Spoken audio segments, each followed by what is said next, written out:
Hello and welcome to a Talmud Israeli production. Today we'll review the highlights of this week's course of Daf Yomi study, Masechet Bava Kamma, pages 73 through 79. Ayin Gimel through Ayin Tet.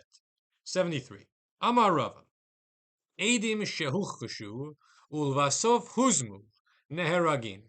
If witnesses were first contradicted by another set of witnesses and then subsequently were found to be Eidim Zomin because a third set of witnesses came and said that the first set could not have witnessed the event in question because they were at that time at a different place, the Eidim Zomin are potentially going to be killed, neheragin.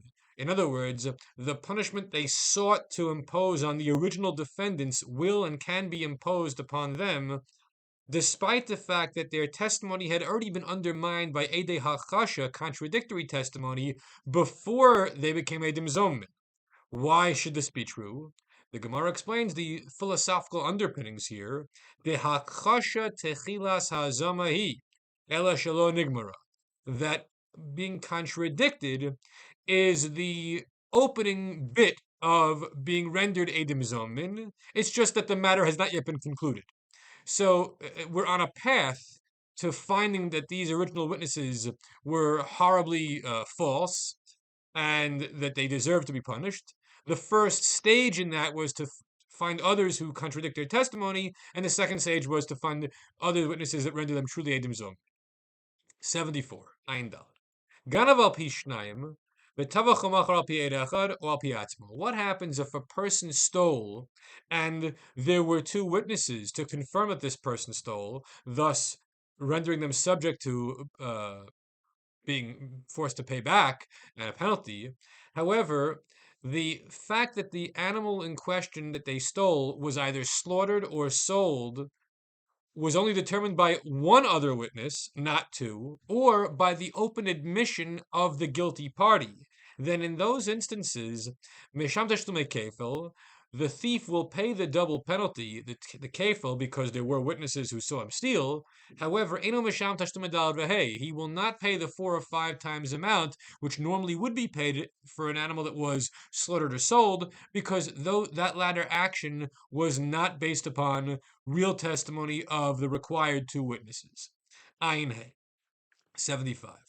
Modeb Knas. What happens if a person admits to owing a penalty, and normally speaking, you don't pay on the basis of your own admission? However, subsequent to that admission, achar kach bo edim, afterwards, other witnesses came along to confirm that yes, this guy really stole and ought to pay that kefil. So, is there a double payment in this instance or not? Do we care that there were witnesses who showed up afterward, or is it irrelevant because the matter is moot after the open confession by the defendant? So Rav Amar Pater, Rav says he's exempt from paying the kefil. Ushmuel Amar Chayav, and Shmuel says he's liable. Ayin Vav, 76. Kol ha'omed lizrok kezaruk dami, v'chol ha'omed lipadot kepadui dami. Sometimes in the halacha, even though a particular event has not yet happened, since it's destined to happen, it's on the verge of happening, we treat it as though it already occurred. So, for certain halachic purposes, anything which is destined to be thrown on the altar, lizrok, it's like it's already been thrown on the altar, and anything which is destined to be redeemed, we'll treat it as though it were already redeemed. Rashi explains, Ubale Mumin, animals with blemishes, sacrificial animals with blemishes, Hoil, we'll treat them as though they're already redeemed because this is what's about to happen to them anyway. Ayin Zayin, 77. Shoro Kesev, the Torah says that a sacrifice will come from the shore, the ox, or the Kesev, the lamb, Prat Lakilayin, to exclude a hybrid, a mixed breed animal that may not be brought as a korban on the mizbeach. O A's, or a goat. Prat Lanidme, to exclude a mutant. So a funny looking animal that looks like a different species, but in fact if a certain species, also cannot be brought on the altar. Ayin Chet, 78. Boy Rava. Rava asks an interesting question. Hare alai ola, a person says, behold, it is incumbent upon me to bring a burnt offering, a sacrifice. Vihifri shur, and he designates an ox for this purpose. Ubo acher ugnavo, and someone else comes along and steals the ox.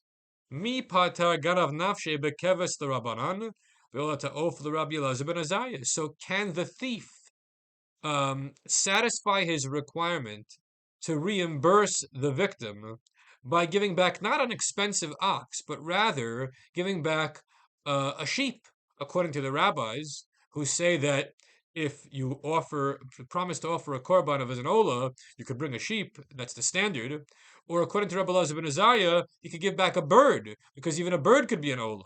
Litnan, harei ola. If a person says, it's incumbent upon me to bring a burnt offering, yavi keves. The default option is a keves. And Rabbi Elazar ben Azariah says you could bring a bird, Torah ben Yonah. So, what's the deal here? Can the thief sort of profit off of the fact that he stole what amounts to a sacrificial animal and only has to reimburse the victim something which could be used for that sacrificial purpose, but a cheaper version? So, Miamrinan shame ola kiblalave. Shall we say the victim accepted upon himself to bring an ola? Or shall we say he wanted to do the best possible mitzvah and bring an expensive shore? So if we say he just wanted to do the mitzvah plainly, you could reimburse him with a cheaper animal. If he says he wanted to do the mitzvah min hamuvchar, you would have no choice but to reimburse the full amount of what you stole. So then, after the question was asked, the question was answered. And the answer is the thief can basically go on the cheap. That within the viewpoint of the rabbis, he can bring back a keves and say, this is going to be your sacrifice. And with the viewpoint of Elazar ben Azariah, say, here's a bird. Offer that as a sacrifice. Ayin Tet, 79.